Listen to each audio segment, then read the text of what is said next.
Good afternoon, everyone. Welcome to RBS Talks. This is the very second edition of RBS Talks, and I'm so excited to bring you this event tonight in which we're going to be exploring the world of design thinking applied to business.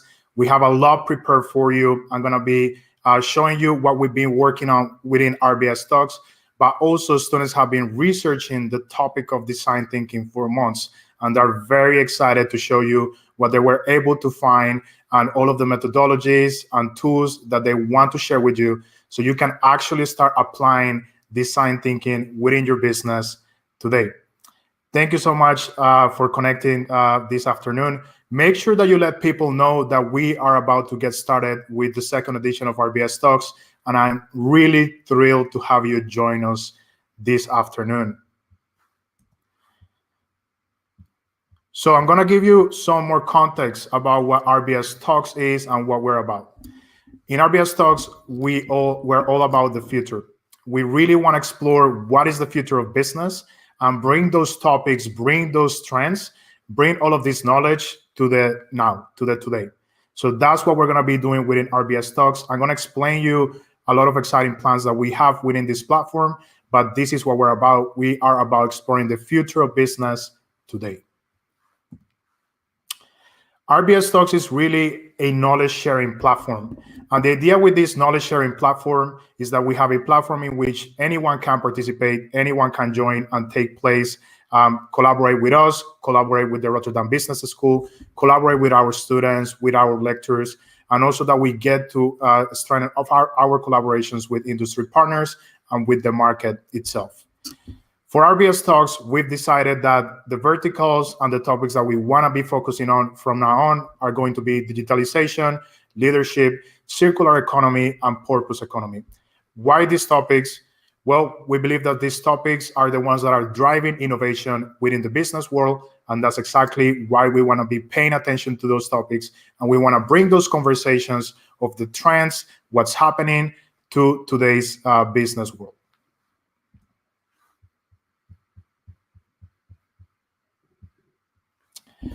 So RBS Talks has three different components that I want to share with you. The first one is the community component, which you are taking part of.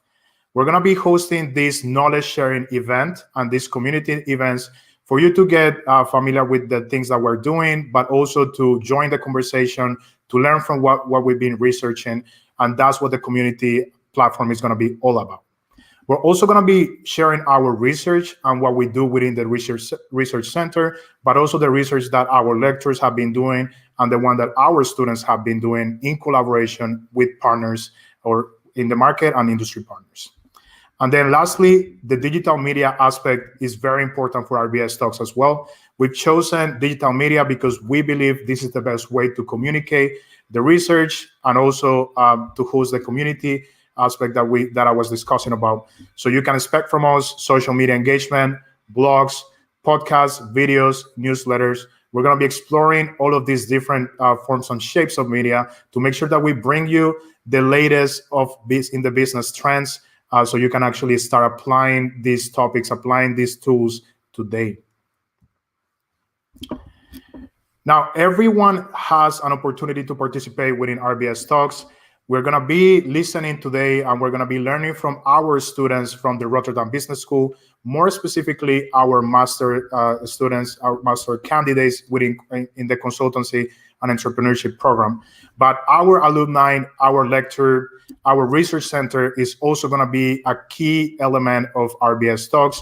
And we're also forging collaboration and partnerships with industry partners and with partner institutes.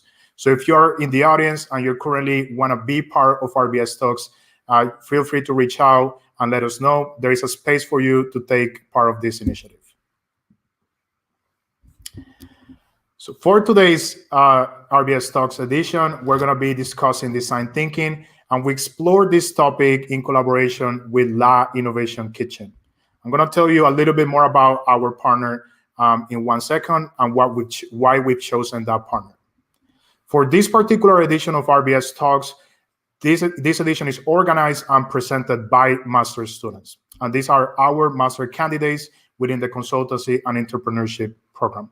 So everything that you're going to be learning and everything that is going to be hosted today in today's talk has been prepared by them and researched by them.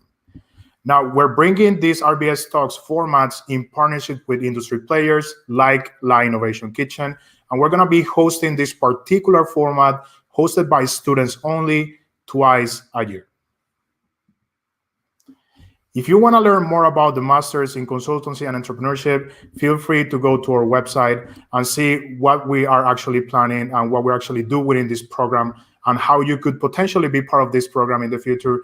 And we're also going to be available in case you have any questions and you want to learn more about the activities we do within the program, the curriculum, and how you could actually take advantage of what we do within this fantastic program.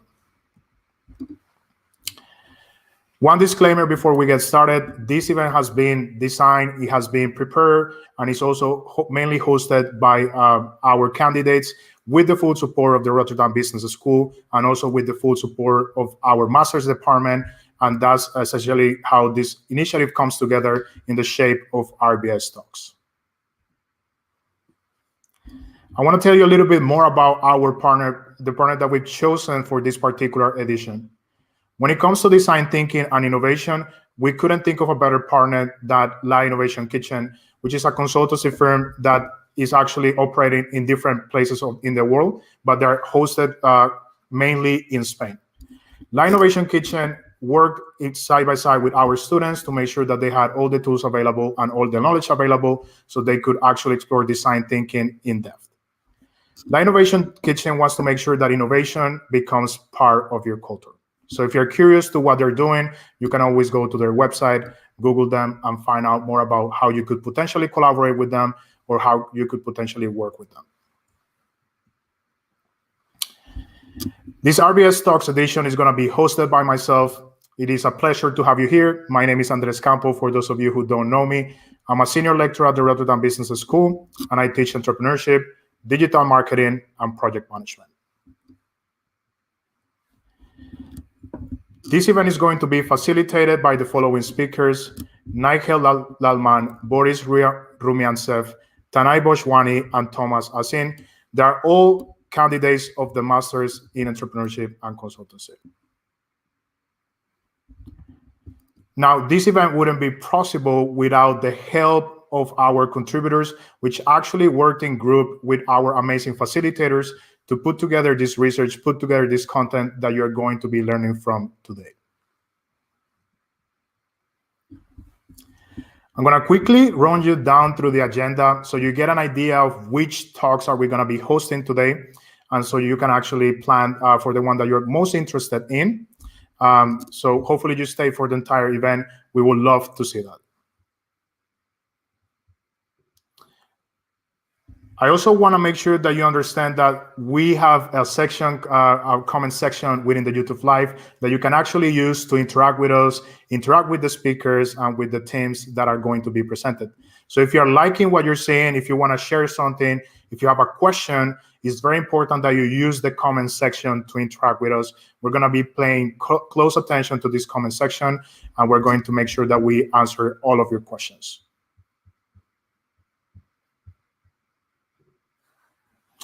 So as far as the agenda, we're going to kick it off with understanding empathy, which is one of the most crucial stages. There's pretty much all of these stages are crucial within design thinking, but I believe that if you don't start with a good empathy process, you're not going to have a good product at the end of the day by using design thinking. So we're going to go deeper into understanding empathy. Then we're going to talk about how to generate more and better ideas. How does this ideation process looks like? And then lastly, we're going to close up today's edition with prototyping new products, in which we're going to explore the world of prototyping, what is even prototyping, and how to apply it in your business to launch new products. This is going to be the fantastic agenda that we will have for RBS Talks Design Thinking. Once again, the second edition that we ever host from this event. Right, without further ado, I do want to present you to the very first topic of this afternoon, which is understanding empathy. This particular workshop is going to be hosted by Nigel Lalman, and he's already on the backstage waiting for me to bring him on so he can actually share with you what he's been researching with his team. Luis said, and Shakima.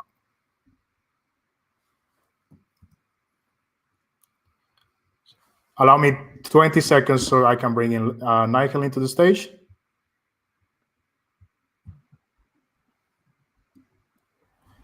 Nigel, it's great to have you. Yes, hi Andreas. Good afternoon. Thank you for having me here today. And also thank you for all the joiners who are joining us across the globe and in the Netherlands, of course. A very warm welcome to our alumni, fellow classmates, fellow colleagues, and experts in the field of product and design innovation thinking. Just 1 second while I get my screen and my slides up and running for you. So a little bit about myself. I think it's only fair that I introduce myself to you. My name is, of course, Nigel Lalman. I am a student, first and foremost, at the Rotterdam Business School of Applied Sciences in the Netherlands. Prior to this, I worked professionally in customer service and in the field of aviation and banking for 10 years, as well as I am a licensed paramedic under the United States Department of Transportation Services, where I am a licensed instructor. So quite often I have to mix and match my previous fields of expertise with my education, and I have used design thinking throughout my professional and educational career. So without further ado, it's my esteemed pleasure and um, excited feeling, to introduce you to design thinking and from an empathetic perspective. And I hope today that you guys is also excited to learn what I have to share. And also, you're more than welcome to also comment and participate by entering into the comment box if you have any questions. We do have, after each session, a Q&A for you guys. However, if you have any additional concerns or questions that needs to be addressed, either Andreas or one of my fellow colleagues will be able to assist you with that during the process. What we have in store for you today, just to give you a brief insight, my apologies for the 5 to 8 second delay in changing of slides. We do have a workshop session planned for you. It's going to be a digital interaction. Unfortunately, as mentioned, usually this was facilitated in our auditorium where it would be more face-to-face, kind of beat the odds of the design thinking empathy aspect where it does require face-to-face. However, we are in the 21st century and in COVID, so it requires us to be a little bit more creative. I will give you some examples of companies and their cases pertaining to design thinking empathy, and how they approach this and apply this tool for their products and services. And of course, as mentioned, the Q&A session. So a little bit about the design thinking. So I'm going to briefly talk about the subject. Design thinking is a non-linear, intricate process that teams use to understand their users, challenge assumptions, as well as refine and identify problems in order to create innovative solutions to prototypes and test simulators. It involves a 5-phase process. So the first phase is which I will talk about. It's the empathetic or emphasize phase. There's also the second phase, which is define, ideate, prototype, and then of course, testing and implementation. In the empathy phase, my apologies, the object is to gain an empathetic understanding of your customers as well as their problems that you are trying to solve. Typically, through user research, empathy is crucial or referred to as a human-centric design process, which allows you to apply the design thinking method because it allows you to set aside your own assumptions from the customer or their needs in order to gain a worldly, real insight into the user's needs and understanding. This is just in a nutshell of what I'll be discussing with you today.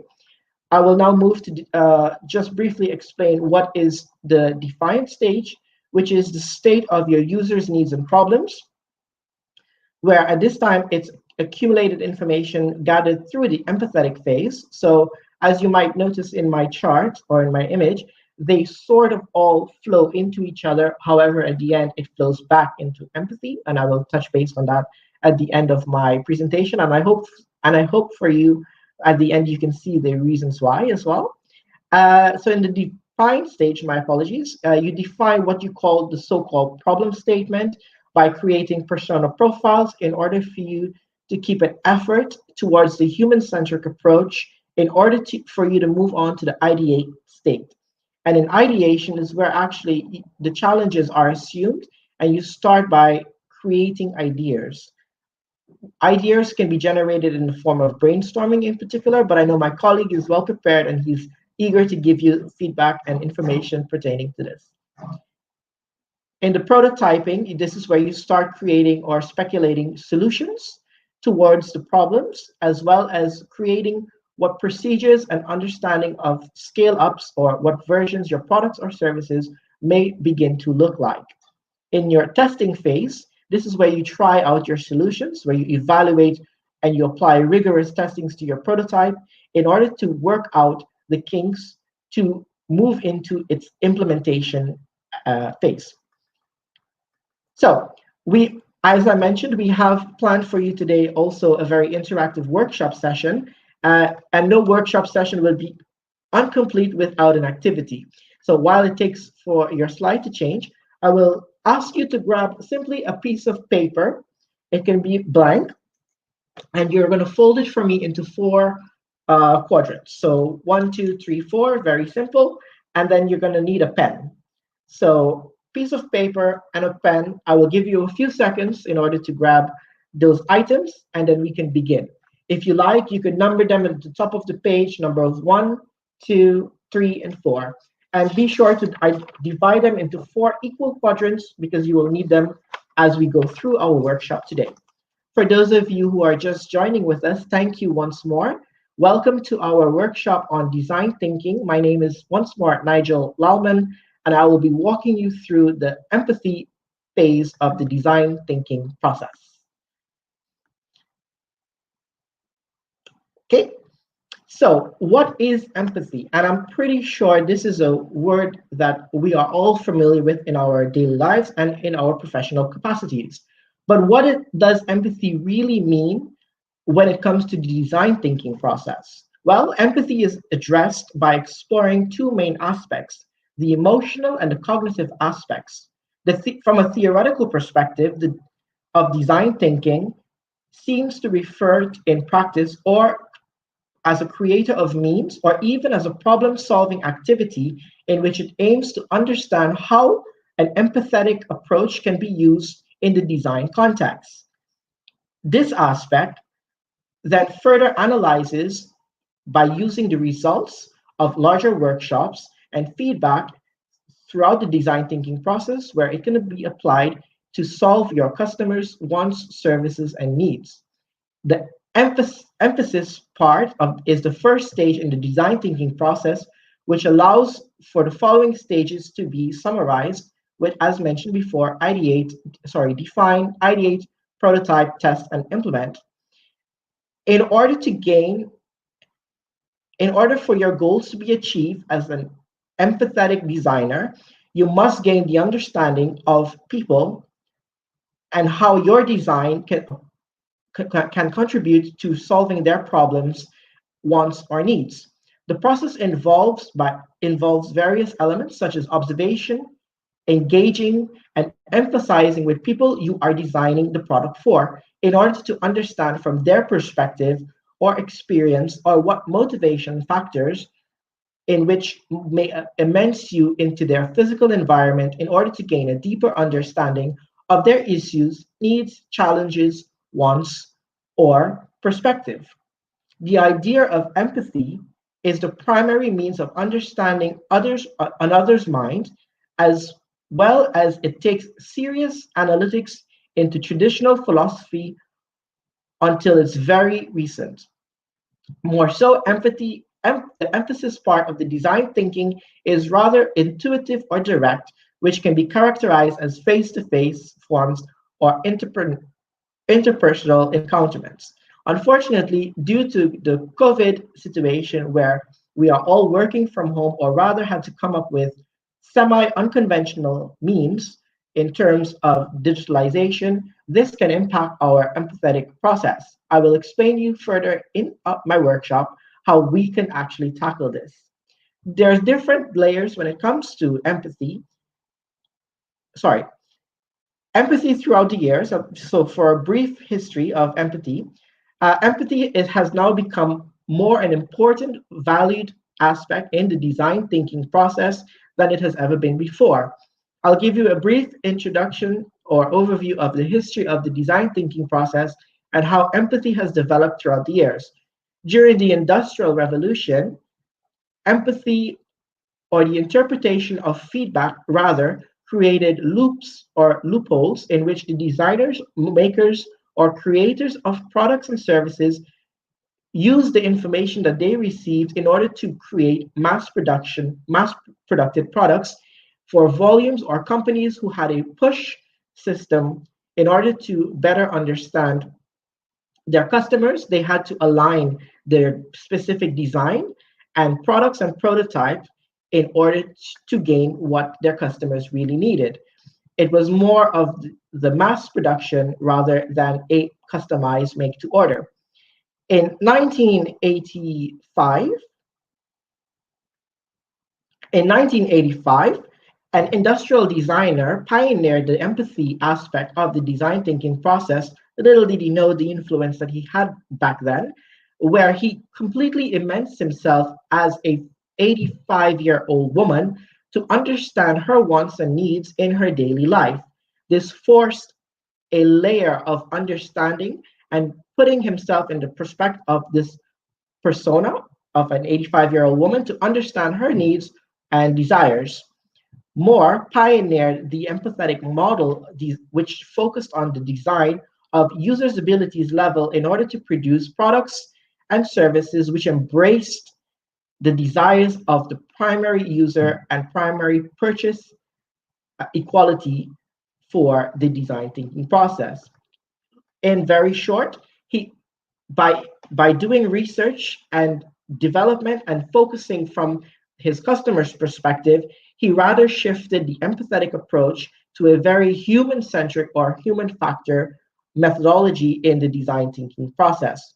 This allowed him to understand human behavior, the thought process, as well as the basis on which his products and services can be developed, more so create cognitive and mental models in which associated his emotion and value towards the specific product from an empathy perspective. A little bit beyond that, and more closer, in 1997, researchers further developed academic and scholastic research where they noted the design thinking and empathy product was used as a tool, or rather as a method, to further understand human behavior, the thought process towards basic product development. This began the foothold of what we know as design thinking today. Empathy has become a way of thinking. It has been a need during the entire design process, not only for something that we do as an interval, but also to interact with our end users. In managing literature and scholastic, by adopting the concept of empathy means that it enables us to interact innovatively with the wants and needs of our customers, thereby providing deeper understanding to customers and their real life situations. It also creates a drive for entanglement of empathetic into products and services, which innovates a paradigm shift today. This I will speak a little bit more as we go along in the workshop. So, as mentioned before, empathy is commonly understood by many different persons in many different ways. And I'm sure, given your esteemed backgrounds and various experiences, your interpretation of empathy may be variant from one person to another. Excuse me. However, when it comes to the design thinking process, there are different layers of empathy. The first layer is the cognitive layer of empathy, which is more about thinking instead of feeling, because it is a state, not an experience. You put yourself in the person's shoes, just as the person did of an 85-year-old woman, in order to able and understand how that person will experience the world from their point of view. This allows you to step into their shoe. The second layer is the emotional empathy. Emotional empathy is mirrored by or shared experiences where you feel what the other person is feeling or experiencing when designing your products or services. Compassionate empathy is the final layer of empathy in the design thinking process. This form of empathy leads to action. This is where you take your action into helping someone that is in need or comes from a compassionate perspective or corporate responsibilities when it comes to designing products and services. So we're going to move to the first activity of the workshop. 1 second while I wait for my slide to change. And I want you to take your first square and I want you to write down for me what, in your opinion, or in your words, is design thinking and what does empathy means to me. I will give you 20 seconds in order to jot down very quickly what, in your opinion, design thinking is and what empathy means for me. Remember, it is you stepping into someone's shoe. It's understanding someone's needs and wants from their perspective and also peeling back the layers in order to understand how you can further better enhance your products or services.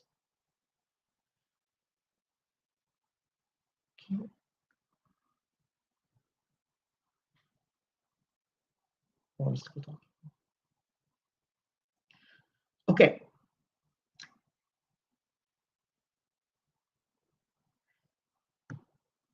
Good. Now that you've written down your points of what empathy means to you, we will move on to the following slide.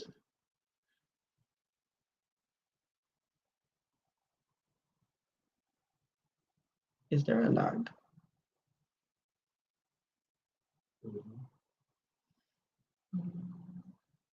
Second. My apologies once more. There seems to be a delay with my slide.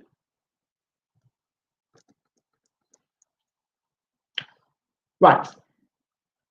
So expanding your designer empathetic horizon. In order to expand your empathetic designer horizon, the next step is to use empathy in a very human-centric approach when it comes to the design process. It is also important that the designer have the ability and willingness to empathize with the end user. Empathy has become a value to reinforce the design process and also a value when it comes to influencing the designer's ability and willingness to empathize. Therefore, training and experience is needed in order to expand the limits on their individual's ability to express their creative process in the end prototyping phase.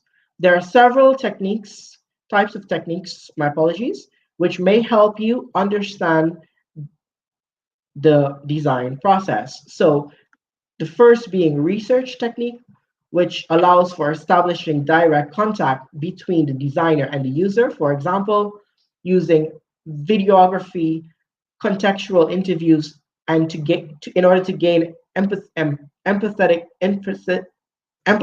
insight, my apologies, into their user's experience. There is also the technique of communicating the outcome of customer studies in order to your design team, my apologies, such as storytelling for developing an heightened empathy experience when it comes to creating empathetic solutions, or creating personas in order to communicate to your prospective end users, where you aim to understand their behavioral patterns and traits. There's also the ideation technique, which invokes a designer to own his experience in a domain relative to the user, meaning letting the designer actually experience what the customer will experience in the end phase. This, of course, involves when a designer is designing a product, for example, pregnancy in women, and if you're a designer creating shoes, it allows you to also understand the aches, the physical pains, and the trials pregnant women may face when being in that situation and using your product. So we're going to move on to the second activity, and I want you to take the other side of your paper, which is square number 2. And for me, I would like for you to identify, what do I need to become an empathetic designer? I'll give you an example uh, of such a thing. And one example is that if you are, imagine you are in a group, and you have a group of people who are designers, and you are going to create a rescue boat.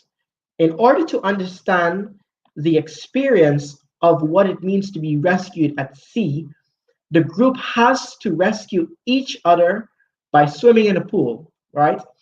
And this allows you to gain empathetic insight and understanding, coming up with real life solutions no matter what the real experiences may be and real life situations may face. So, what do you think that you need in order for you to become an empathetic designer? I'll give you a few minutes to jot down your comments. Thank you.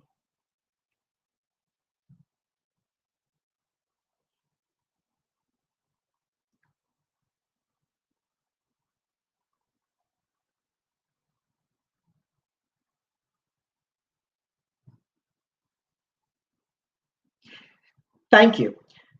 And welcome back. Now that you've had your first two activities complete, I assume, and if you have any questions or concerns, please feel free to drop us a comment in the comment box, as well as if you have anyone that you wish to share this workshop with, you are more than welcome to like, click, share, and subscribe to our RBS Talks channel, as well as to your social media.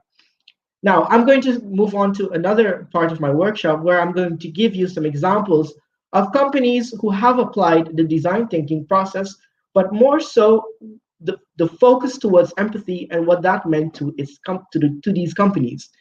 I have on my screen some familiar brands in which you might be on which you might recognize or which you may use. So without further ado, let me introduce you to some examples of the design thinking process and empathy. Nike. Nike has absorbed the concept of design thinking into its products more before than engaging as a contributor or concept to its overall structure. When Nike released its Air Force One, it was the first pair of sneakers to have incorporated pressurized air technologies back in the 80s. It also became an instant fashion statement. This is not just one example of Nike, but actually a combination of sports and design in order to meet the needs of athletes by providing them more comfortable and durable footwear. Moving forward, their slogan, "Just Do It," is not only a brand entanglement, but rather a big fact of the team Nike themselves. They aim in pushing the boundaries in terms of innovative and design by creating high-end technological products that not only improve athletes' performance, but also creates an impact as to the fashion brand and apparel industry itself. Nike appears to put its employees and customers' needs to the center of focus, where it emphasizes and ideates with them while creating their design, talent, solution services to unleash its full potential. I will give you one example very distinctively of Nike further on in the workshop. Uber Eats. Uber Eats applies and uses empathy in the design thinking process by combining old processes with new technology. It makes eating effortlessly at any given point in time. According to their design thinking team, food delivery takes empathy, innovation, and appetite to a whole new complex level of logistical challenges. In this universal activity of eating, and enjoying any cuisine at easily at any given time with Uber Eats allows you to go through their design thinking approach for a more improved dining experience. ABN AMRO was well known in the Netherlands, where I currently reside, also applied their design thinking empathetic approach by Hugo Koster, a design thinking trainer working currently at ABN AMRO Bank, through innovation which applied in the fintech and self-service application industry, where it aimed to incorporate it not only a digital form of banking, but a pioneer when it came to the innovative approach for meeting its customers' needs. ABN AMRO uses the design of the empathetic approach in design thinking, where it owns its products by serving different models in order to understand their overall end user's mindset and putting that mindset into a seamless banking process.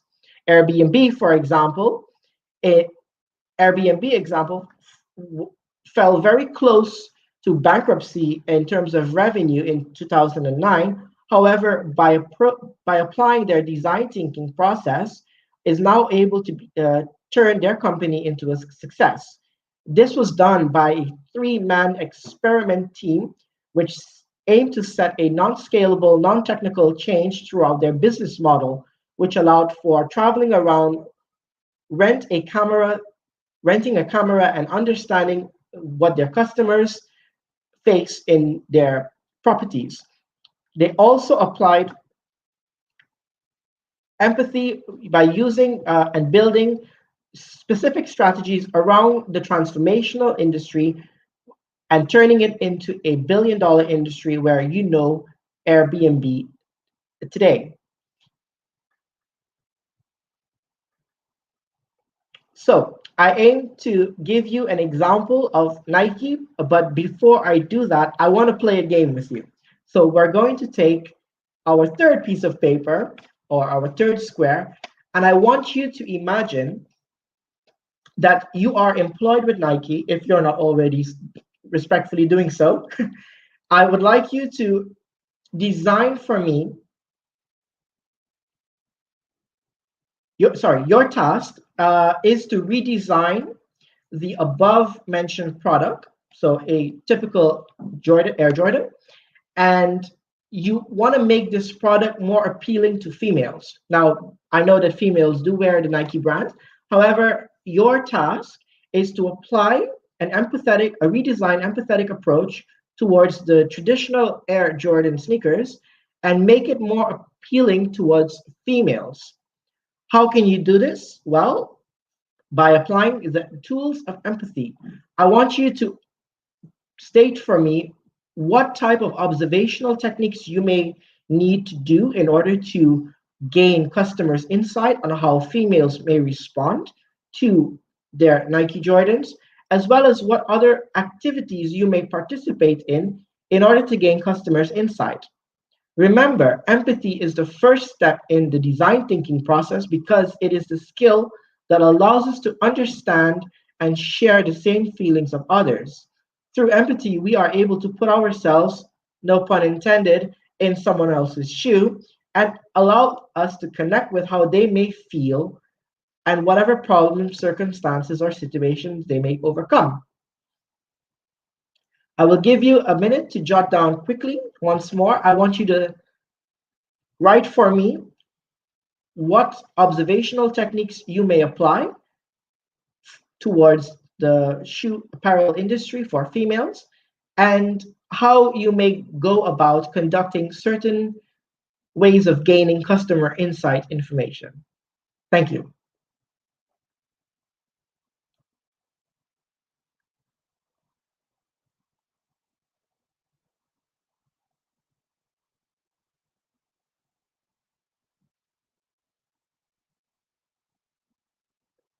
Now that you've taken the time to jot down your activities, I just want to keep in mind that some of the points that when taking into account what observation techniques you may need to do or what observation approaches you may need to take into account. You may also need to understand what that person is feeling, what actions or words may indicate to those feelings. How can you identify such feelings through words, and what words can be used to describe that person's feeling currently at that moment. Moving along, I did promise to give you a very specific example of how Nike applied empathy in their design thinking process.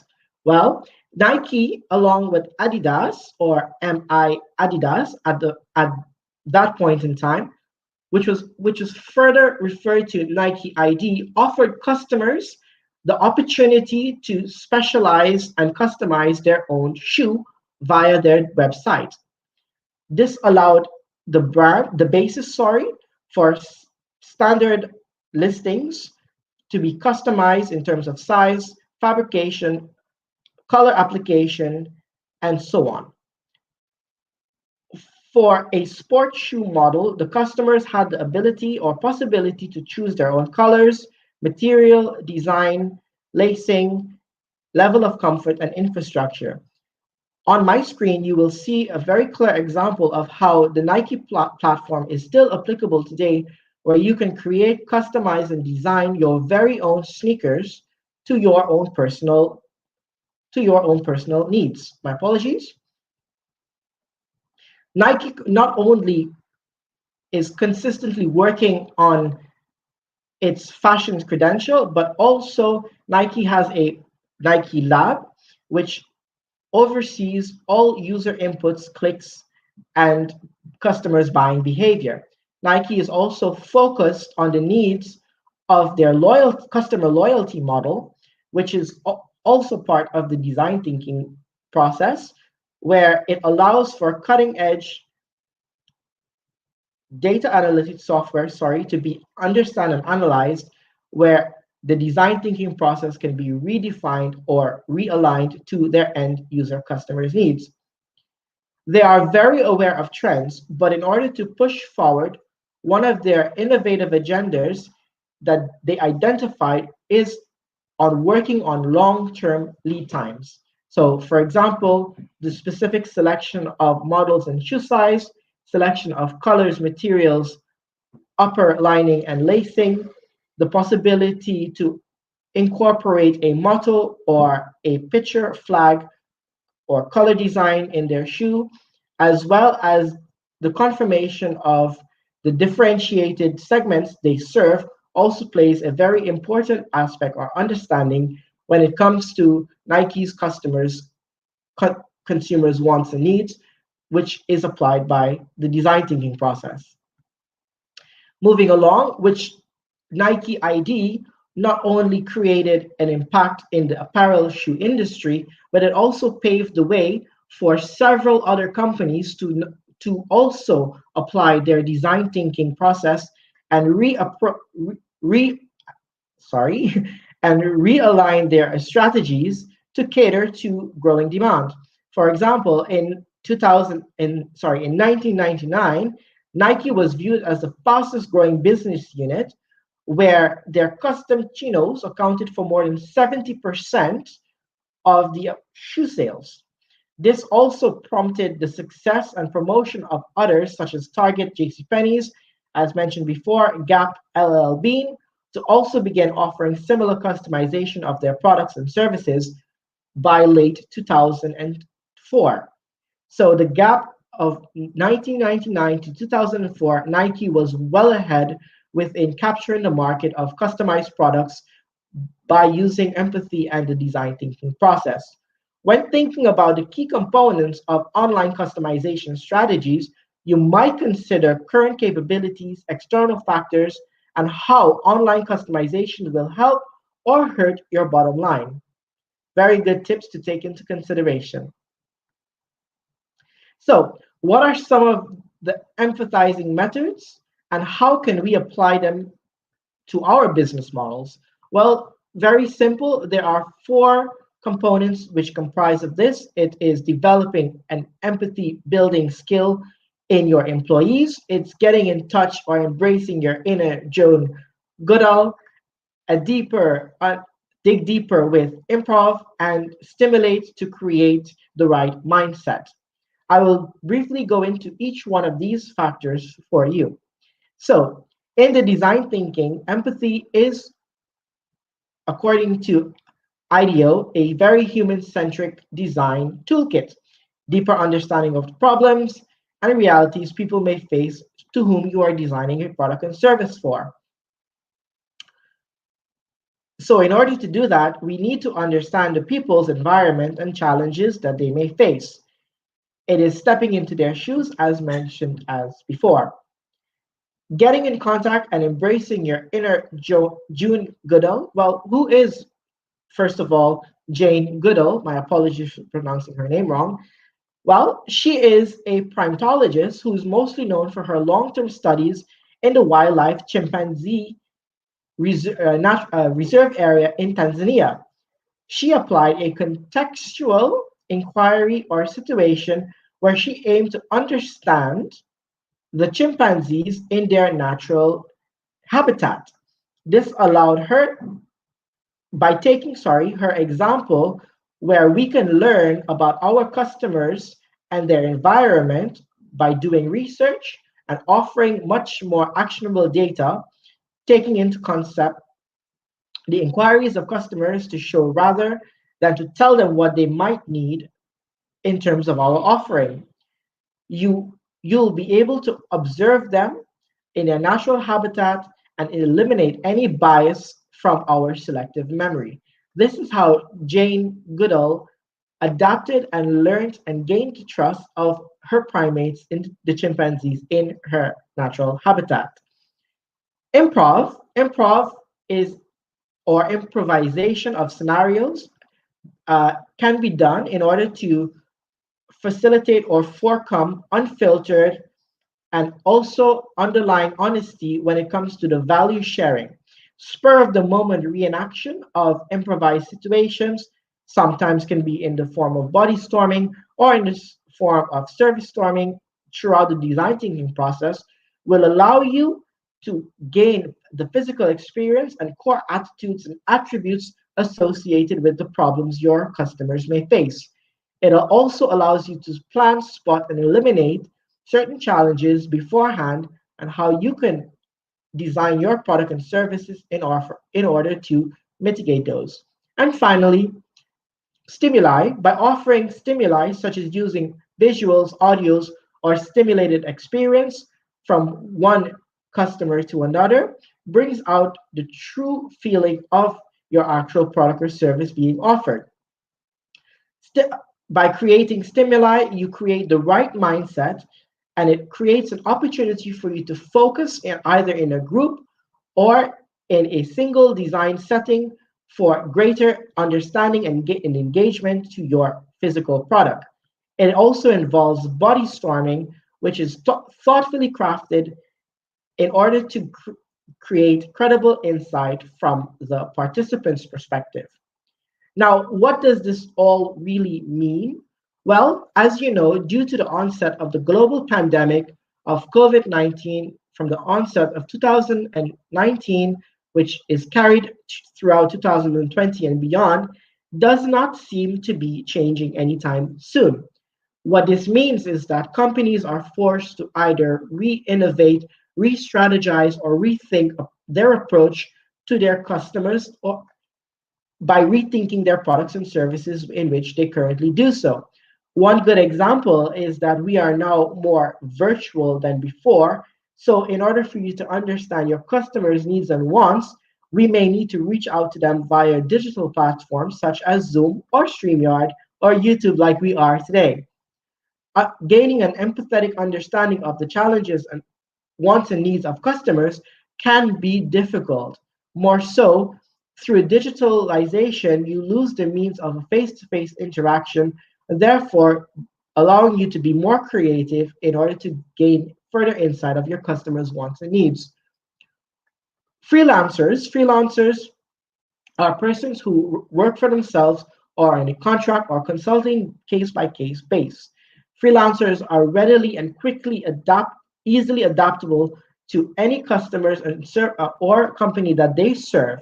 So looking into specialized freelancers when it comes to the design thinking process may put you a step ahead if you don't have the means or facilities to apply design thinking within your existing organization. And lastly, using the Internet of Things as we go further into the 21st century, technology and innovation has allowed us to become more fast and easily adaptable to changes and trends in our market. However, businesses are not always equipped or able to adapt quickly to such changes and may have a certain lag. As you may see in the example case of Nike, where they applied customization to their business model, allow them to be years ahead of their industry and competitors by simply allowing the design thinking process to take hold. What does that mean for the future, and what does it mean for our five companies given by example? Well, for example, Google is taking design thinking to a whole nother level. They are looking to identify real problems that people actually have, which also led to the integration of Google moving into digital banking.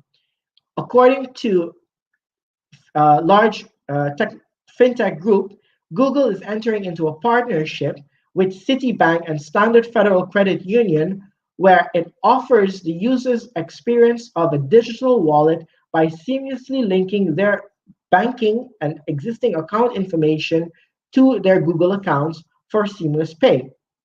Nike, for as another example, Nike is offering a fly erase shoe which listens to their customers and realizes their shift in their consumer preferences towards increasing levels of comfort and ease. Therefore, this allows Nike the ability to innovate its sneakers and create new hands-free uh, lace tying when it comes to their new design and models. Another approach a company is taking, for example, by 2030, Uber Eats is looking to, Uber Eats is operating a zero-free mobile emission platform, which is set to take course in the European, Canadian, and American markets. ABN AMRO, for example, is looking into smart financial crime detection by not only applying a healthier a healthier financial system, but also tapping into the TMNL, which is the transactions monitoring in the Netherlands, which is a coalition between all banks in the Netherlands aggregated to against fighting crime. In this collaboration between ABN AMRO, ING, Rabo, and other major competitors in the market, aims to combine their forces in order to identify patterns, traits pertaining to payments of individual and business-like related, in order to identify and trace out patterns of fraud management and money laundering practices down to the cent. This is currently, however, done on a more generic scale from a bank-to-bank base. My apologies. And last but not least, Airbnb, for example, in Vancouver, they're looking to redefine how users use their platform by tapping into the real estate market as a real estate company, where it aims to bridge high rental prices and unused rental properties in order to provide their users with more availability of products and long-term leasing, which can ultimately lead to the purchases of property in the Canadian market. So, what is ahead and what will be the challenge in our workforce? Well, as mentioned before, due to the onset of the global pandemic of COVID-19, all businesses are faced or challenged to work in various means in order to provide continuity. For example, corporate flexibility is one of the various factors companies across the Netherlands and the world is forced to face dealing dealing with COVID-19. Working from home has become a not only a means of work continuity, but it also has become a means or a force of survival, where large companies are forced to apply digital working techniques, which includes their products and services, to survive. One survey from Gallup revealed that in the United States, up to 54% of workers must leave their current jobs and in order to allow for flexible or temporary working from home situations within their company. Another big impact is change in our headquarters. Our physical brick and mortar buildings are currently becoming obsolete and therefore moving into headquarters 2.0, aka Zoom 0.0, where daily meetings are facilitated using the applicability of technology in order to stay connected. Virtual offices, cloud, and workspace will also become a part of our future working process, so something to take into consideration when applying our design thinking process. As mentioned before, working from home has become a factor for more people now than it did 2 years ago. The onset or need of mobile communication flexibility for employees in work balance lifestyle has become a higher demand in our workforce. Therefore, something we need to take into consideration for our employees while working at home. The need for e-learning for everyone will take suit as we all need to sharpen our skills and mindset.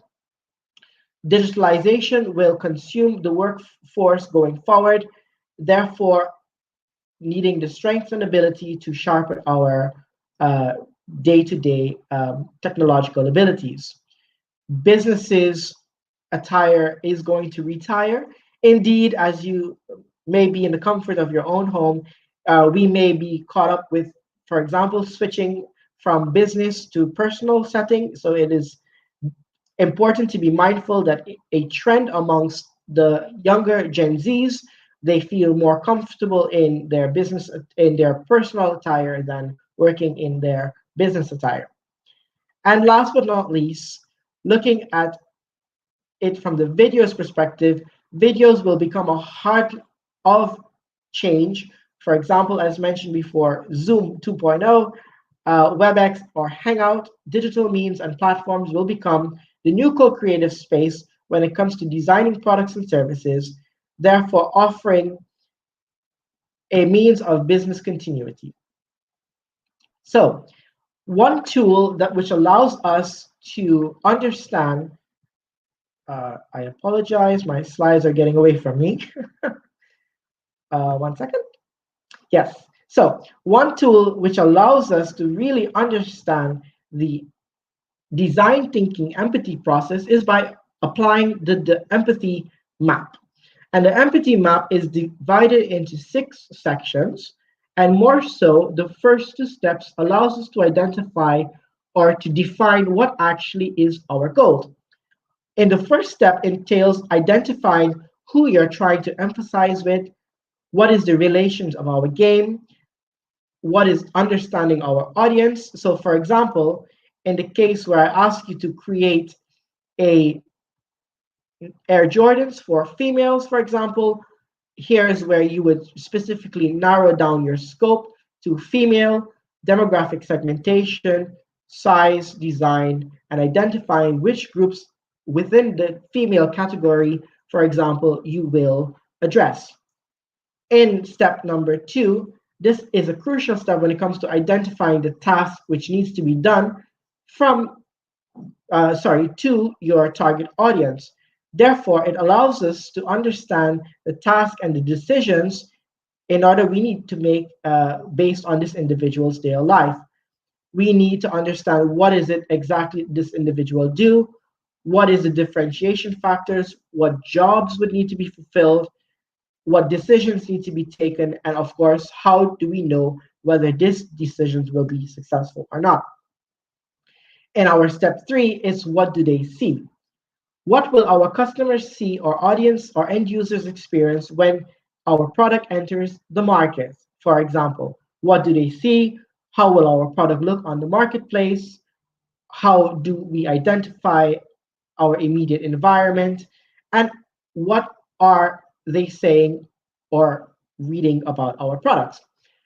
In the fourth step, we aim to understand what are they saying, what, sorry, when observing our end users, and how do we take their general information and context into related specifics pertaining to our products and services.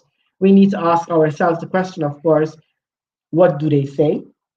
What do we hear from them? But more so, what can we imagine them saying? In the fifth step, what do they do? What are they going to use our product and service for?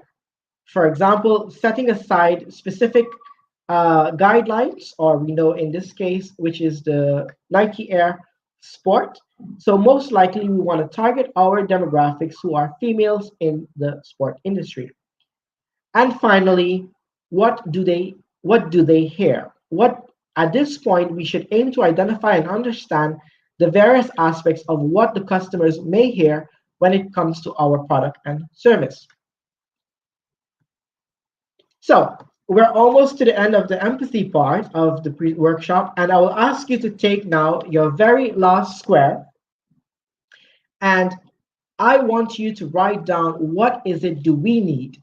What do I need in my company in order to make design thinking, number one, a more foreseeable process for our company in the future towards our products and services? And more so, what do I need as a manager or as an employee in order to achieve the success factors of the design thinking process? Remember, empathy should be a human centric approach, and it should aim to understand the needs and wants of our end users. Now, let's play the final game and we will enter into our Q&A session. So I'm going to ask you a series of true and false, and you could also put that down on the paper, and let's see if you get it right. So the first question will be is, what is empathy in design thinking? An empathetic approach to understanding the problems where you try to solve a typical problem through understanding our end users by doing research. Is this the true definition of empathy in design thinking, or is it false?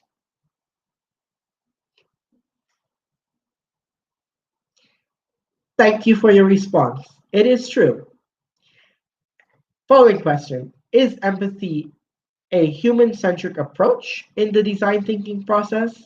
True or false? Thank you for your response. Indeed, it is a true when it comes to the human-centric approach. Following question, is there only one definition of empathy when it comes to design thinking? True or false? False. That is correct. Using empathy and the theory in order to understand in practice, empirically, empathy offers or occurs together with respect to emotional context by separating them into different areas of study. Therefore, these studies emphasize on a different differentiated elements and recognizes the concept of empathy in more than one context. And my last question to you, empathy can be addressed by exploring two main aspects, the emotional and the cognitive. True or false? Thank you for your response. This is true indeed. So for those of you who have gotten all of our questions either correct, congratulations. And for those of you who did not, I hope that the answers today and this information in the workshop provided allowed you to better understand a little bit more of empathy in the design thinking process. At this moment, I would like to thank you very much for your attention, and I welcome you and open the floor for you to please use the chat or comment box to propose any questions you may have to myself or to my colleagues at this time.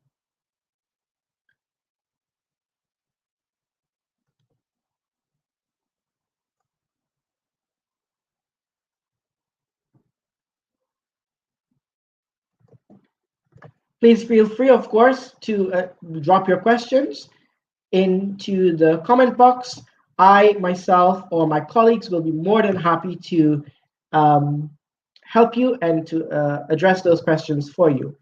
If there are no questions further, I would like to introduce to you the following aspects of design thinking to come, where my colleague will take you on a journey of the ideation phase of the design thinking process. And I hope that you enjoyed my workshop, or our workshop rather, here today.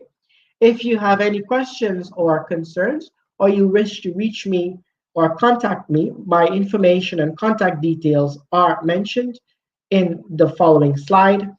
And my name, of course, is Nigel Lauman, and it has been a pleasure to provide you with this workshop here today. And on behalf of the Rotterdam Business School of Applied Sciences and the Masters in Consultancy and Entrepreneurship, I thank you for your attention, and I look forward to seeing you in the following phases of the Design Thinking Workshop. Thank you.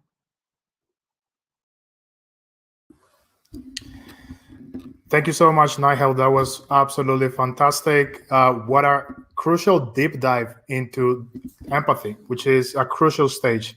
If you don't get the process of design thinking from the beginning right, then it's not going to come up as a good product or as a good process for your organization. So indeed, empathy, it is a very important aspect of this process. What I found very insightful and interesting was all of these examples of organizations that have used empathy in their product design. And I believe that the tool you presented as well, Nigel, was absolutely fantastic. The empathy map, I've used it myself in the past, and it does work. So I hope that the audience was able to also take that away and perhaps start using these type of tools so they can actually understand their customers better and get a little bit more of empathy. So once again, thank you, Nigel. That was understanding empathy. Now we're going to be moving on into the next topic, which is actually generating more and better ideas. And for that, I'm going to bring up Boris, which is going to be presenting this particular workshop. And he's going to be telling you more about how to go about ideation. What is the process that you have to follow for ideation, and what are the tools that you can use to come up with better and more ideas. Boris, it's a pleasure to have you. The floor is yours. Whenever you're ready, let me know and we'll kick it off. Good afternoon, everyone. Can you share my screen? Can you see my screen? I'm trying to share it, but it looks like it doesn't work for now. Okay, let me go through once again. Just give it 30 seconds. It should work in a bit. Meanwhile, for everyone that is connected in the audience, we'd like to remind you that you can use the comment sections to let us know what questions do you have, what comments you have. And I've seen some very nice comments. I'm going to actually start highlighting those from the previous workshop. So Thomas says, thank you very much, Nigel. Team, very interesting indeed. That was an interesting deep dive onto the empathy phase. Jari says, thank you for your presentation. Thank you, Jari, for being connected. Andre says, very informative, Nigel. Thank you. Thank you, Andre, for connecting this afternoon to RBS Talks. It's a pleasure to have you in the audience. And then Frank says, very clarifying and explanatory presentation. Thanks. Nice workshop. Thank you, Frank, for being part of the audience. Boris, I believe for a second I saw your presentation. Did it went away? Okay, yeah, we're good to go. Yeah, the tricky thing, I had to reload the browser, so I hope now everything is working nice. Yeah, Boris, we can see your presentation. The floor is yours. Boris is going to be discussing about how to generate more and better ideas through the ideation phase. Thank you, Boris. Okay, good afternoon, everyone. Hope you have some energy left for the ideation phase. Welcome. So my name is Boris, and today I will present for the group called Design Thinkers and Challengers. In the previous part, you all have listened to the talk of Nigel on the emphasize phase, which is the first of the 6 phases of the design thinking process. Now that you already know how important it is to emphasize with your customers and also how to emphasize with them, let's deep dive into the ideation phase, which is the heart of the design thinking process. So today we are going to talk about the following things. I will explain the ideation phase. So we will start with a little bit of theory. Then I will discuss the challenges in the process and important rules to create an effective ideation session. And finally, I will present you the 3 tools to support your next ideation session.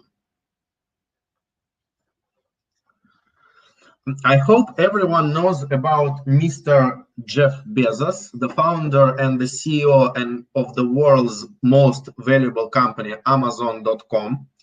And by the way, it is also one of the most innovative companies in the world. There is a reason for this success.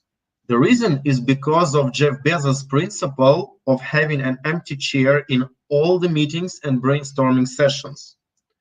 He symbolizes as the customer and keeps the customer as the center in the innovation process. Innovation is probably the most used word in the history of corporations. We all know it is important. On the other hand, we all know about Nokia. Does anyone know why they went bankrupt in the short period of time? I'm expecting some answers in the chat. Just simple ideas. Why do you think they fail?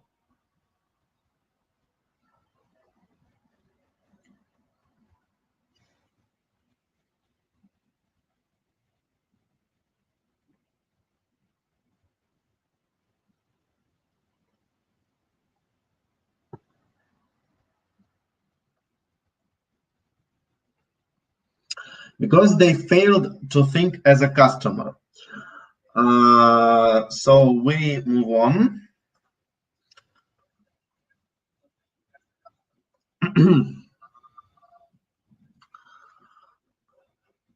So what is ideation? The ideation phase is the heart of the design thinking process. It refers to the ability to generate and communicate ideas. The objective of this phase is to step beyond obvious solution and to be more creative.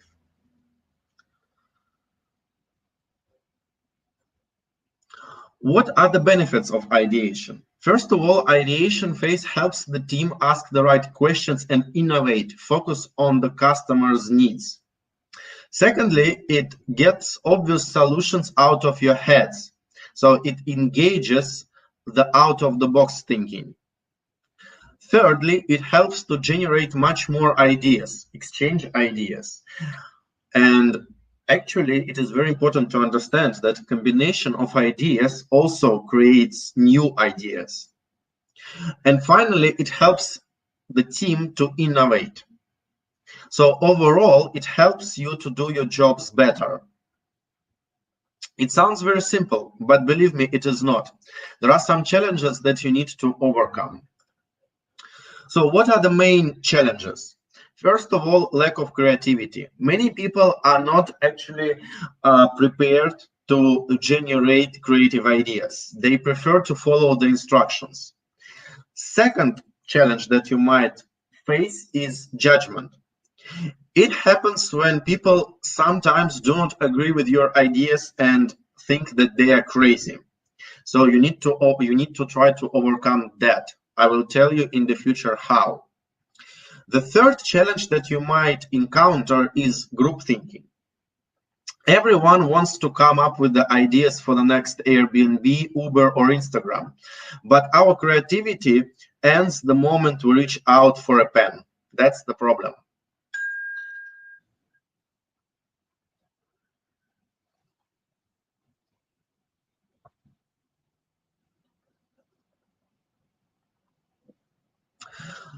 So how to overcome these challenges? For example, you can start with warming up activities. By starting the session with the warming up activity, we can, first of all, mentally prepare to the generation process of the original ideas. Secondly, it creates confidence because it lifts up the mood, allowing us to say the ideas in our minds without fear of judgments. The last step before the session is to remember the group and about the important rules. Sorry, to remind the group about the important rules. To have an effective ideation session, there are some rules that must be followed. First of all, the objective is not the perfect idea, it's lots of ideas. So please focus on the quantity. Quantity of ideas should be valued more than quality. Third, be visual. Write down your ideas on post-its and put them on the wall. Nothing gets an idea across faster than drawing it. Also, try to build on the ideas of others. And the last and one of the most, I think, important rule is never ever criticize anyone. Criticism is something that no one wants to happen because it kills creativity.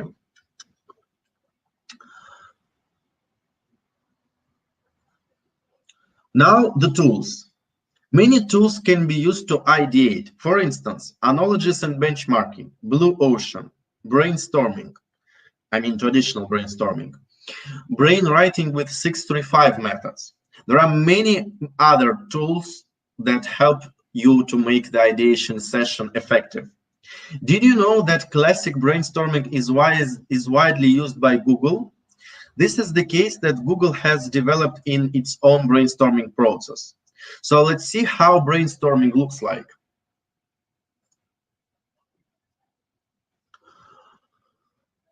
So what can you say with this first tool? You can do the following things. First of all, you can generate many ideas that the team spontaneously come up with. Secondly, this tool inspires and generates momentum in the group. How to use this tool? So imagine you're in the ice cream business and you have the insight that you would like to focus on your customers' emotions. What are the steps that you need to take in order to create and to answer this question? So step one, make groups of 4 to 6 people. It is more effective. Step two, prepare a how might we question. For example, how might we design an ice cream cone to say goodbye? Or how might we make an ice cream shop the perfect first date spot? The step number 3 is repeat the brainstorming rules before the start. Step number 4, start generating ideas and do not forget to write them down. The ideas, it is very important to write ideas on post-its. 1 idea per 1 post-it. Step number 5 is to cluster the ideas. So try to group similar ideas. Step number 6 is to write down the main findings from your brainstorming session. You can also prepare a report and submit it to your manager. It will never be a mistake. And the last step, have fun. And remember, the goal is not to generate a perfect idea, but it is to create as many ideas as possible. So here you can see the summary of the steps that I have just mentioned. I will share the presentation with you, so there is no need to repeat them. You will have all these steps. You don't need to remember them by heart. So what are the key learnings from this tool? The objective is not to come up with the perfect idea, but with lots of ideas. Second main key learning, and the last one, is to accept all ideas from everybody. Never criticize them.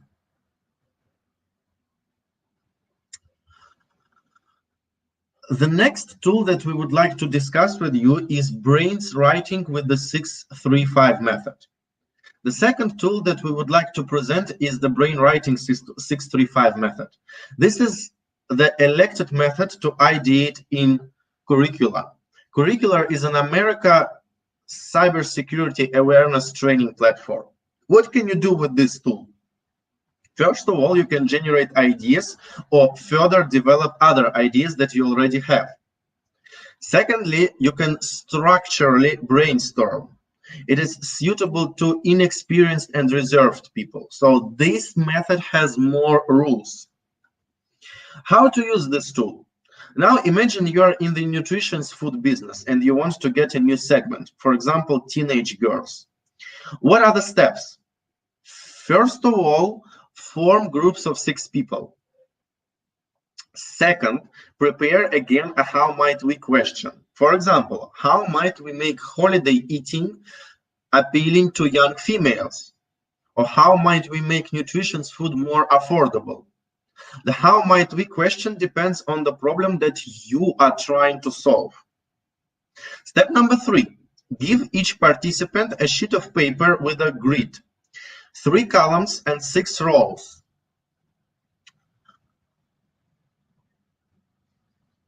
So it will make 18 boxes in total. You can see them here. Step number 4, each participant needs to write 3 ideas in the first row. Then you need to pass sheet to the sheet clockwise. The participants develop new ideas upon the existing ideas. Pass again and again the sheet until the grid is completely filled. So here you can see the summary of the steps that I just mentioned. Again, you don't need to remember them by heart. I will share the presentation with you. You will get the clear and you will have this clear instruction. So the key learnings from the brainwriting method. First of all, this tool allows further development of ideas. There are many brainstorming techniques. There are many brainstorming techniques used by well-known companies like Google. The most common and classic brainstorming are brainwriting, role-playing, and mind mapping.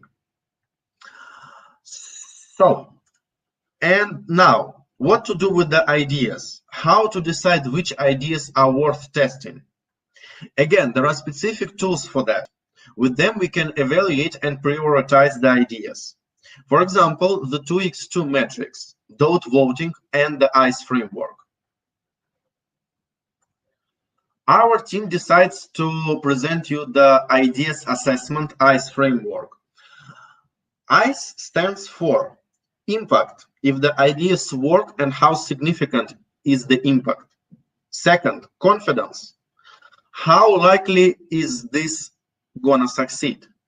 The third one is ease. How many resources will this idea take?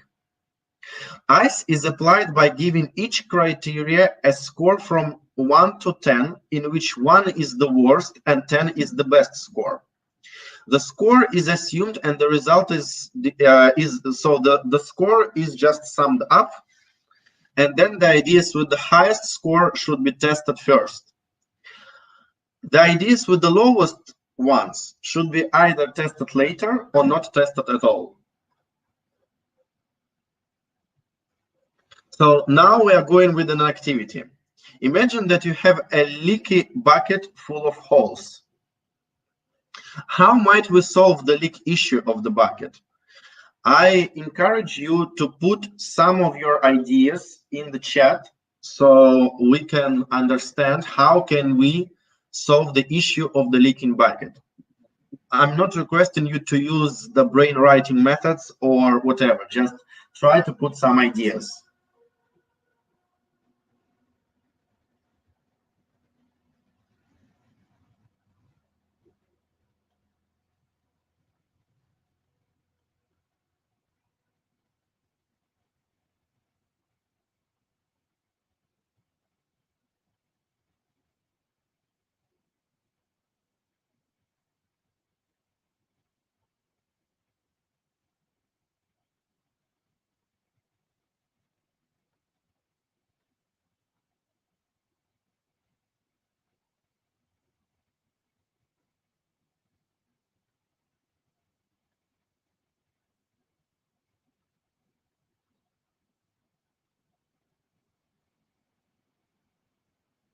Okay, I can see there are two ideas already coming, which is duct tape, stick, a new bucket, Thomas. That's a really nice idea. Add silicone around the holes, wood. I'm sorry.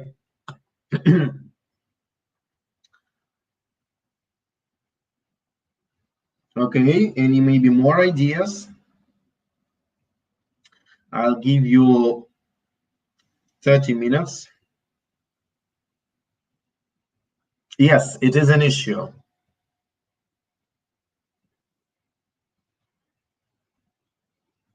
Yes, buying a new bucket. That's a very nice idea. Quite obvious.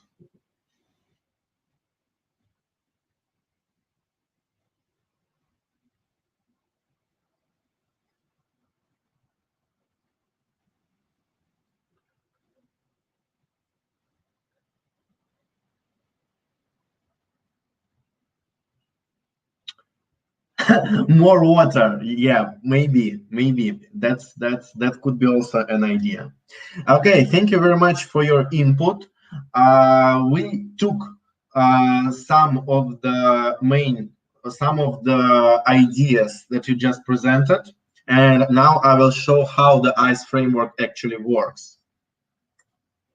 So the solutions, most of them you have put here: paper, plastic, wood, chewing gum, flex tape, and throwing the bucket away and buying a new one. So these are the solutions that we thought are, let's say, that can help to solve this issue.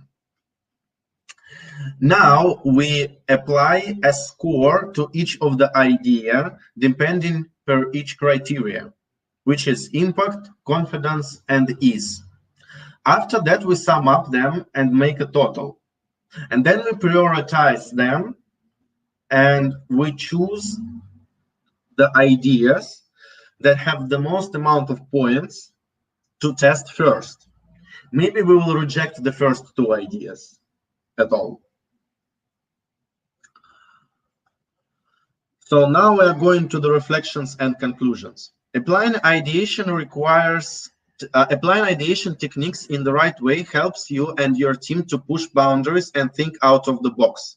It helps to generate a lot of ideas, different ideas, and better ideas that step beyond the obvious, allowing the team to be creative and innovative.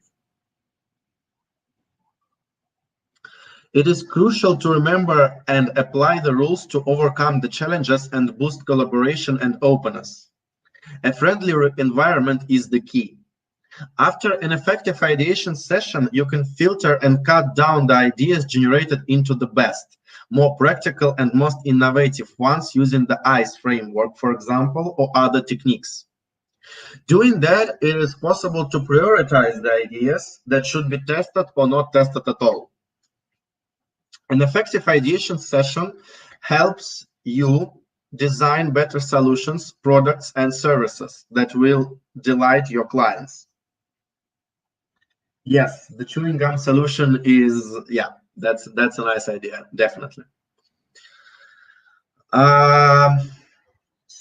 So what's next? Now we all know that ideation is in the design thinking. How are you planning to apply the concepts you learned today in your next ideation session? And what is your main takeaway from this phase that you think could benefit your organization or yourself? Please put some ideas in the chat box.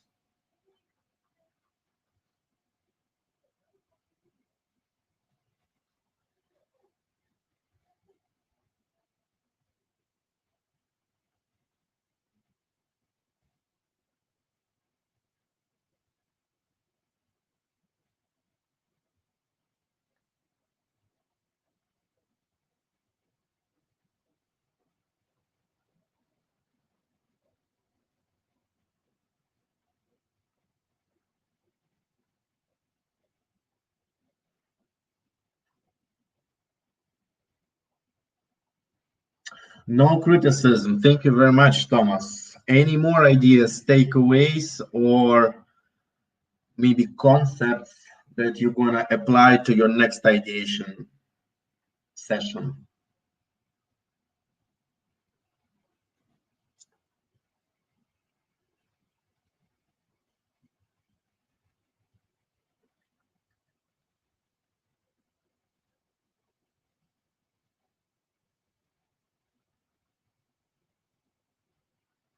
I'll give you 2 more minutes, one more minutes. Yes, Sundaram, open to all ideas. Nice.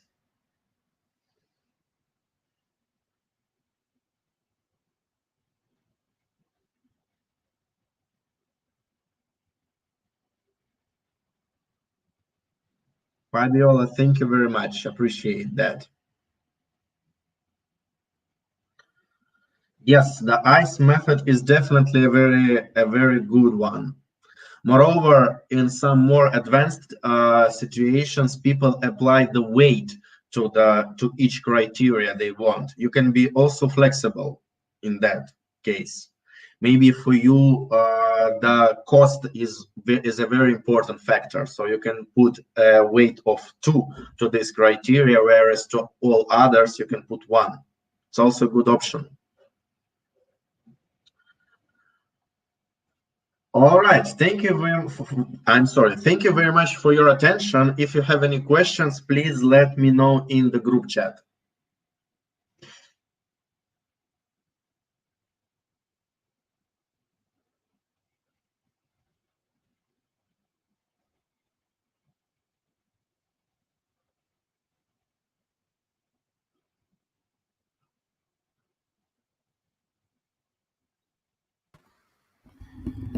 Thank you very much, Boris. I think I don't see any questions. Give me a second.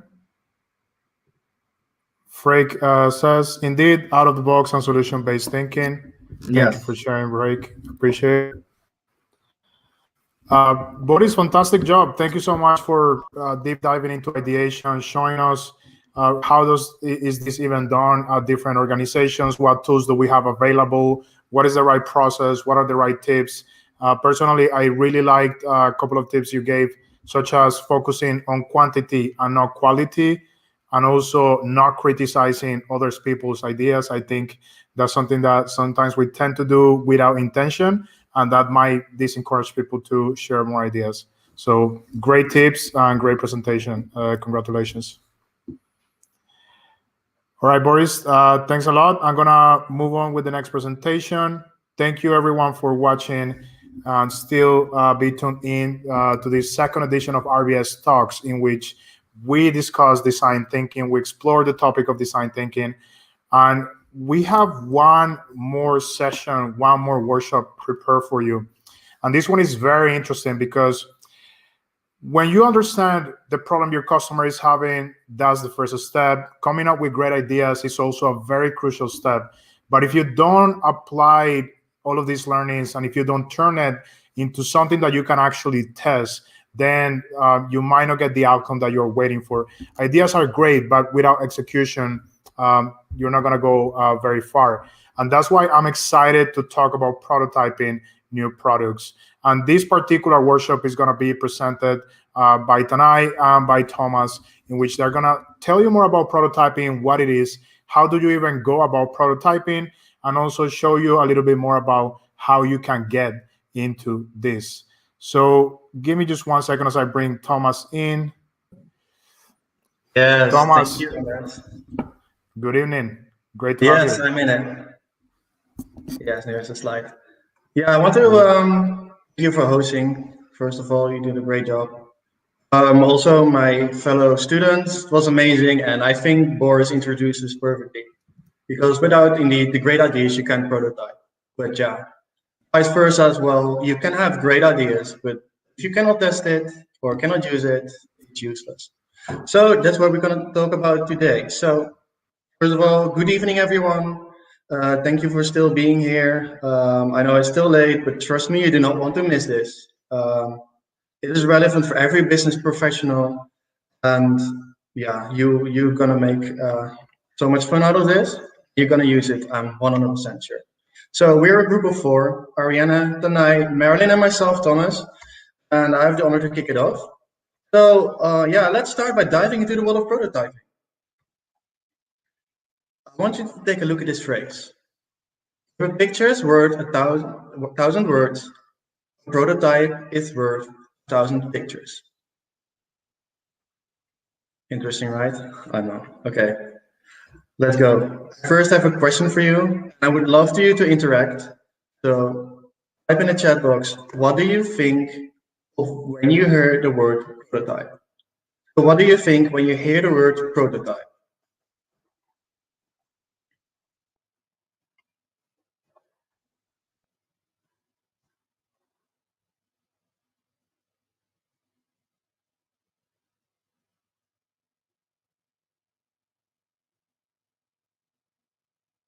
I'm sure you guys have ideas.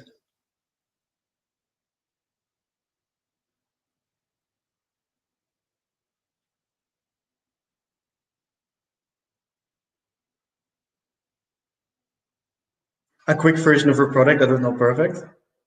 Very good. Missing ideas, indeed.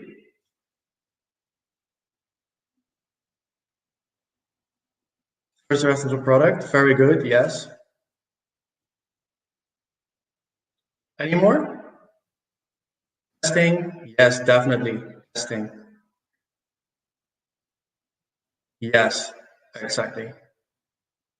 I see you guys already have a little bit of an idea what it is. Fabrizio, very good.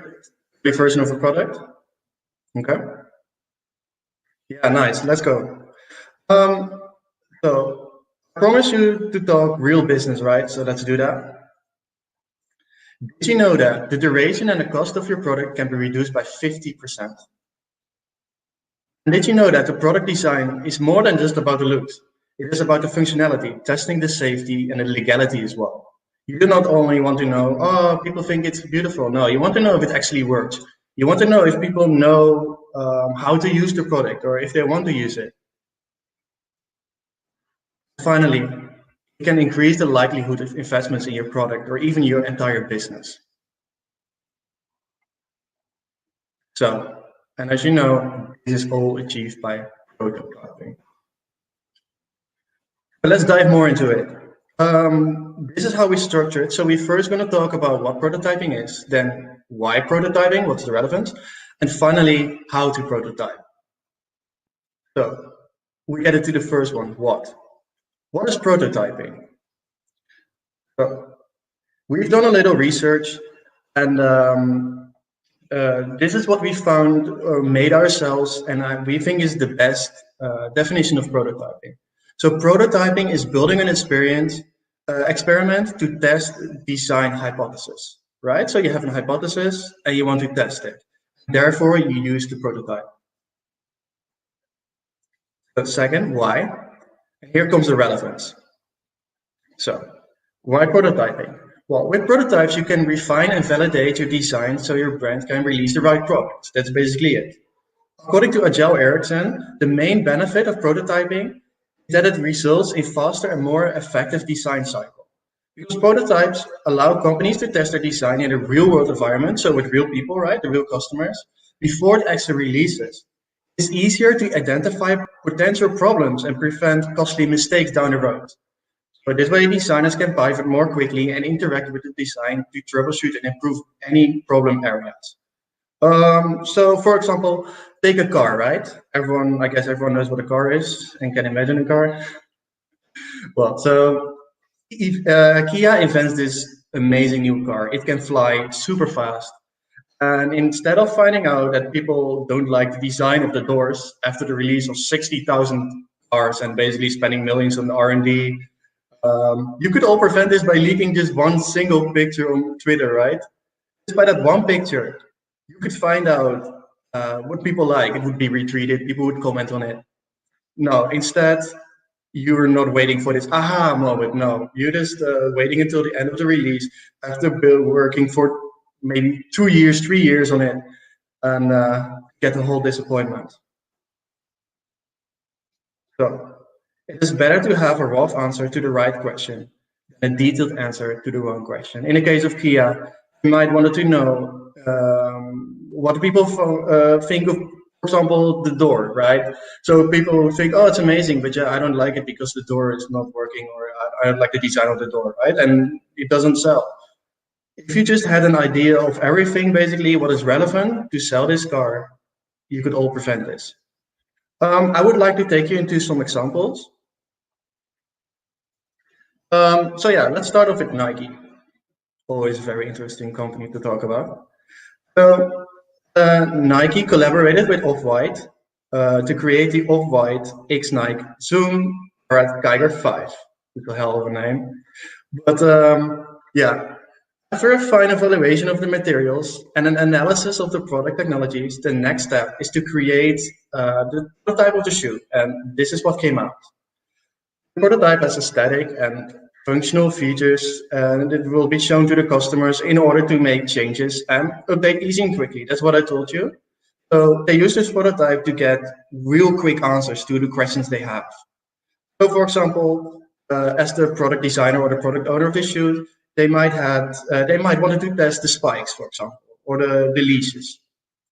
So for example, about the spikes, wouldn't it stick all the trash on the shoes? Or the leashes, would it be practical? Wouldn't the shoes go loose? So that's what they tested, and people actually liked it. This is what came out of the shoe. It looks a little different, I know. You can see some similarities, right? For example, the leashes and the spikes still. And yeah, a fun fact actually, I don't know, relevant, but I wanted to say the prototype is used in a museum. So because it was such an amazing prototype, so that's very interesting. And I want to take you to the next example, and it's about Google. So Google Glasses. I don't know if you guys heard about it, but it is basically glasses that you wear, and with that you overlay the digital world into your real world. So instead of, for example, walking with your dogs and you get a message and you have to take your phone and you're out of the world, now you're still inside the real world where you can interact digital basically. So it's pretty interesting, right? Actually, I found this thing that might be interesting. So if you guys want to interact, it would be great. It was not really planned, but I guess we have time because we're pretty going quickly this evening. How long did you think it took to create this entire experience, right? So experience of just doing normal activities while interacting in a digital world. So wearing glasses, for example, or whatever. How long do you think it took to create this prototype experience?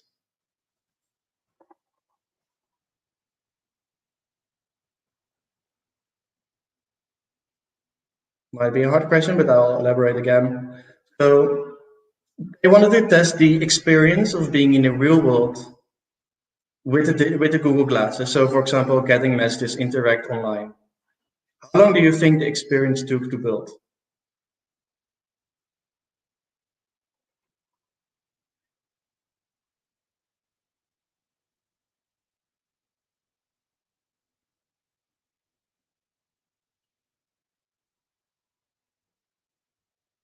If anyone has an idea.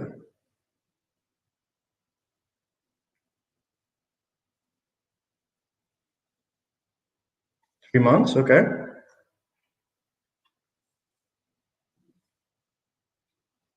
2 weeks.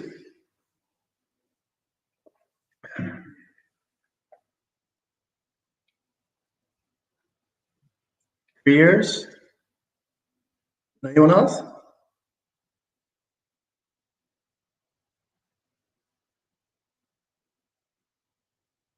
Depends on the size of the team, but probably 1-2 months. Yeah, of course, it depends on the size of the team.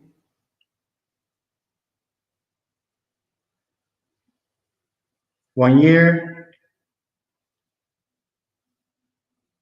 2 more answers.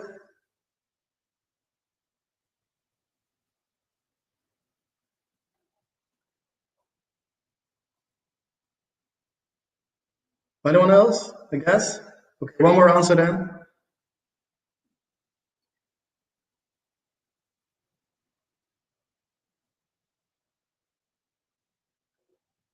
Few days. Okay. I'm gonna tell you guys.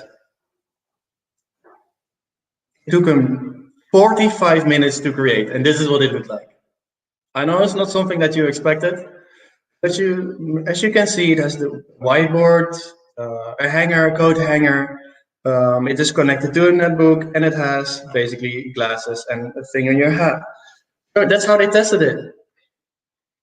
45 minutes, crazy, right? So here's this really important prototyping rule, and it's actually said by the UX designer of the Google Glasses.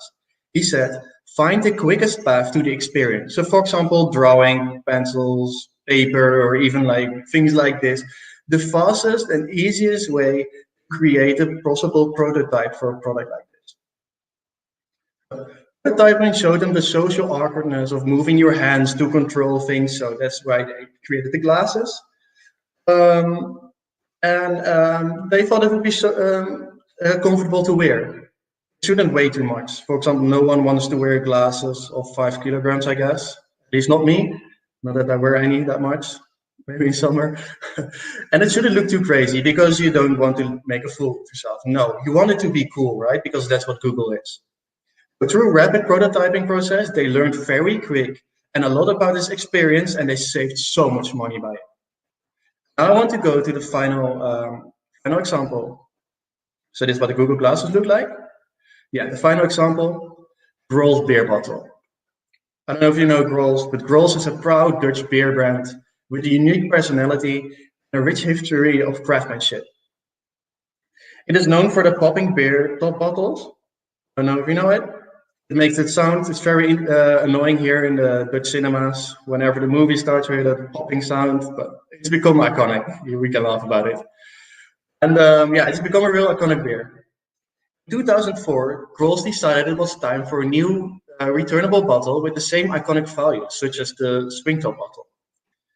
They used a 3D printer and a foam model as a prototyping tool, and this is what it looked like. So they used 3D printing as prototype. They realized that the new bottle should have a color that would stand out and add something recognizable as well.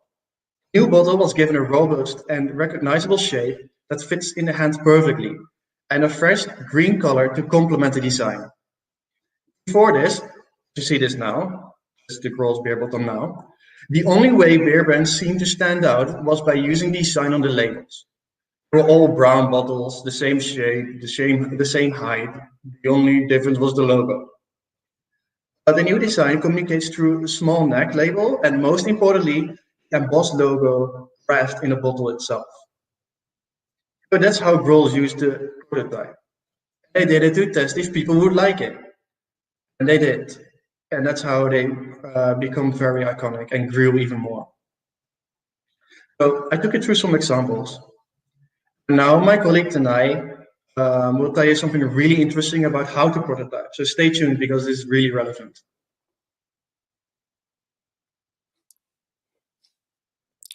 Thank you very much, Thomas, for teaching us about what prototyping is and why you should do it. My name's Tanai, and now it's time to find out how to prototype. Well, there are two main things to learn about prototyping. You have fidelity and you have, well, the tools themselves. So what is fidelity? Well, generally speaking, fidelity is a level of detail and realism in your prototype. There are three main things to talk about and determine the level of fidelity in your prototype. You have visual design, you have content, and you have interactivity. The amount of these elements involved will determine whether it is a high or a low fidelity prototype. This is the evolution of the Google Glass prototype, how it started from a low fidelity through the mid fidelity phase and ended at a high fidelity prototype. Now, as you can see, low fidelity prototypes can be seen as sketches or drawings and are very different from the final product that you see here, interaction-wise and visually as well. The low fidelity sketch is a quick way of creating a prototype which leaves time to work on other developments and other aspects. In contrast, high fidelity prototypes are more detailed representations of designs, including details of appearance and, of course, interaction behavior.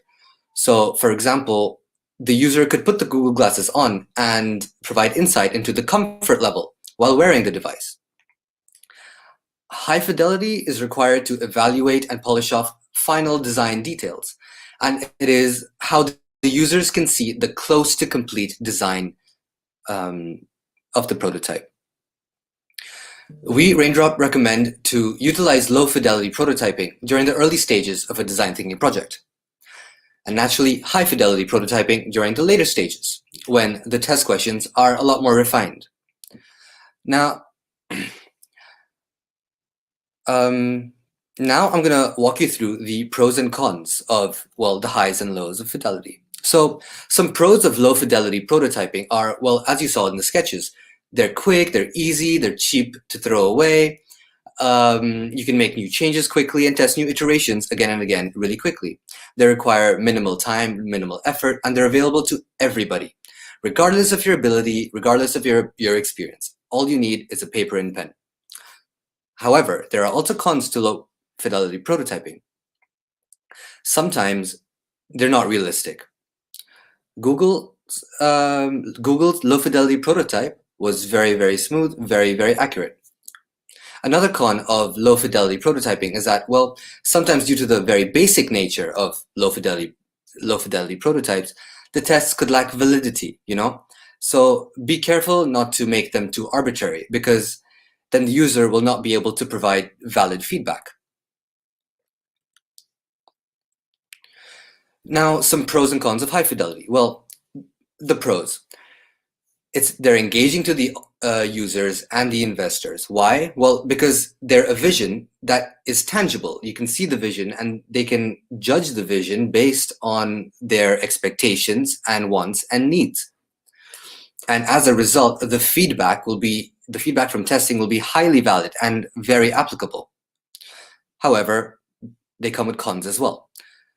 The big con with high fidelity prototyping is when testing, they generally take a long time to produce, especially compared to low fidelity prototypes. And because of that, designers are always hated whenever they make changes. Why? Well, because it takes too long and it delays the project. Another con that might not be so obvious is, well, when testing, users might tend to focus on characteristics that are irrelevant and don't add that much value, as opposed to the elements that do. For example, if a user is trying on the Google Glass, at their first glance, they might be put off by the color. If the color puts them off, that could enable them to provide very biased feedback as a result. And nobody wants that. It's not accurate. Now that you know about fidelity, let's apply it to the prototyping tools. These are no-code prototyping tools. No-code tools are easy-to-use tools for which you do not need to know how to code. They use visuals and configuration instead of traditional programming in order to, well, facilitate a very easy prototype development process. These types of tools are great for companies and especially startups that have limited technological competences, but would like to test an idea or product or business. Now, there are a lot more tools than just these few. Here we have Marvel, PowerPoint, Keynote, Shopify, and AutoCAD. But there are a lot more tools like Adobe Experience Design, Origami Studio, and Sketch, and way more options out there. Now, I'm going to give you a glance into a few of these tools. This is Marvel, a good example of a low to mid fidelity tool. Marvel is a collaborative design program primarily targeted towards the development of apps. You can prototype, test users, design, and inspect designs all in one place. As you can see, and as I mentioned, it's a low to mid fidelity tool. And here, one would focus more on the user interface and the interactivity. So, for example, what buttons go where and what you see when. Now, this is Shopify, a good example of a mid to high fidelity tool. Another great way to gain high quality feedback is by developing a landing page of your website, which could be displayed either on your desktop or on your mobile. And this page would communicate your value proposition directly to the consumer. Shopify is especially good if you're setting up an online store, and it will help you market your business with built-in tools. And finally, this is AutoCAD, a great example of a high-fidelity tool. AutoCAD is a computer-aided design software. It is primarily used in education and industry by architects, project managers, engineers, graphic designers, city planners, and more. As you can see, it's a high-fidelity tool used to focus on the more intricate details. You can also use AutoCAD to 3D print yourself a prototype, like they did in the Grolsch beer. Now, it is important to remember that prototypes are supposed to be quick and easy tests of design solutions. So here are a few guidelines that will help you in the prototyping stage. Just start building. Design thinking has a bias towards action. That means if you have any uncertainties about what you're trying to achieve, your best bet is to just make something. Creating a prototype will help you to think about your idea in a concrete manner and potentially allow you to gain insights into ways that you could improve your idea. Don't spend too much time. Prototyping is all about speed. The longer you spend building your prototype, the more emotionally attached you can get with your idea, thus hampering your ability to objectively judge its merits. Remember what you're testing for. All prototypes should have one central testing issue. Do not lose sight of that issue. But at the same time, do not get so bound to it as to lose sight of other lessons you could learn from them. And finally, build with the user in mind. Test the prototype against your expected user behaviors and user needs. Then learn from the gaps in expectations and realities and improve those ideas. Now, we have been on quite a roller coaster lately, guys. We've gone through quite a bit of content. So to round it off, we've prepared a question. My colleague and I would like to hear from you. What's your takeaway from this workshop?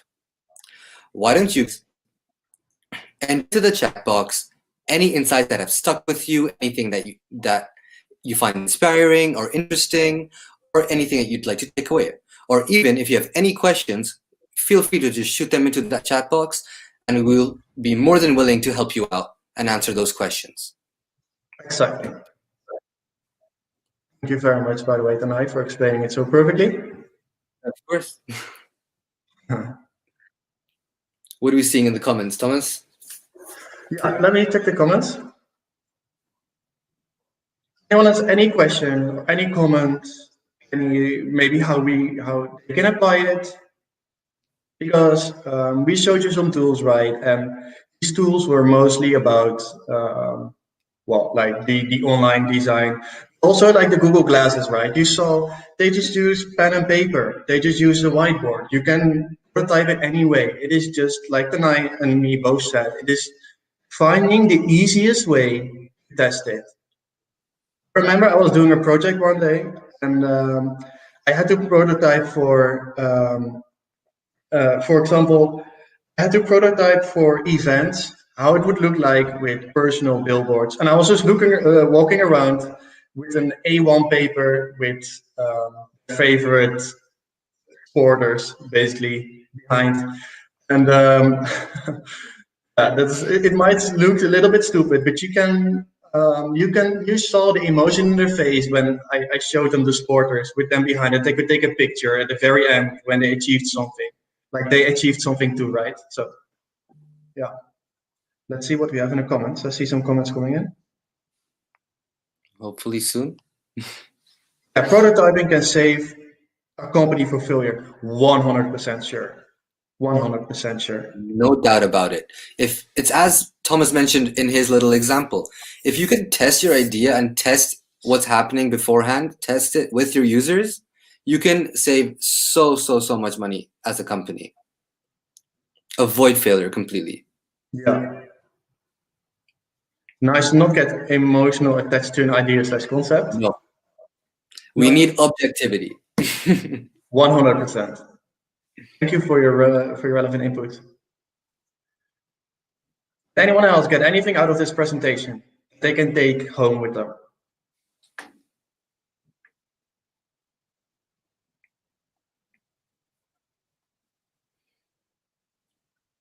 If there's nothing else, should we end it off?